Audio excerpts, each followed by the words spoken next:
जब ठाकुर जी ने हिरण्यकश्यप का उद्धार करने के लिए इस मास का निर्माण किया, तब इस मास में कोई संक्रांति तो है नहीं, संक्रांति रहित मास है ये। जैसे हर महीने में संक्रांति आती है ना सूर्य की, कि आज सूर्य मकर राशि में गए, आज सूर्य मेष राशि में गए, आज कन्या में गए, आज तुला में गए। तो हर महीने भगवान सूर्य अपनी राशि बदलते रहते हैं, लेकिन इस अधिक मास में भगवान सूर्य की संक्रांति नहीं आती, ये संक्रांति रहित मास है। तो सबने कहा कि भाई ये तो संक्रांति रहित मास है, इसमें कोई भी शुभ काम होगा नहीं, इसको तो त्याग देना चाहिए, ये तो त्याज्य है, ये मल मास है, ये मल के समान है, मल मास है। अब बेचारा मल मास रोवे, तो मल मास रोते रोते रोते रोते वैकुंठनाथ भगवान के पास गया और श्री ठाकुर जी से जाकर कहता है, बोले प्रभु एक काम करो, आप हमको मार ही दो।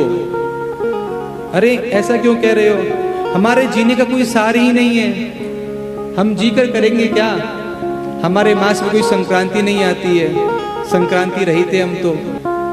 वैकुंठनाथ भगवान ने कहा, बोले तुम एक काम करो, तुम्हारा कार्य यहाँ नहीं बन रहा, मैं तुमको लेकर के चलता हूँ। तो वैकुंठनाथ भगवान उस मल मास को अपने संग लेकर गए हैं उस गोलोक धाम में, जहाँ पुराण पुरुषोत्तम भगवान श्री कृष्ण विराजे हैं।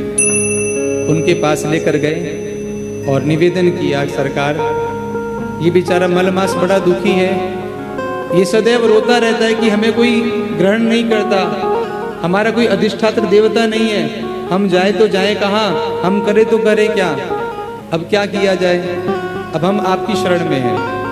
तो भगवान कृष्ण ने कहा, भले प्रभु आप लेकर के आए हैं इसको, तो इसकी बात तो जाने नहीं देंगे हम। यदि इस मलमास का यदि कोई भी देवता नहीं है, तो आज से इस मलमास को मैं स्वीकार करता हूं।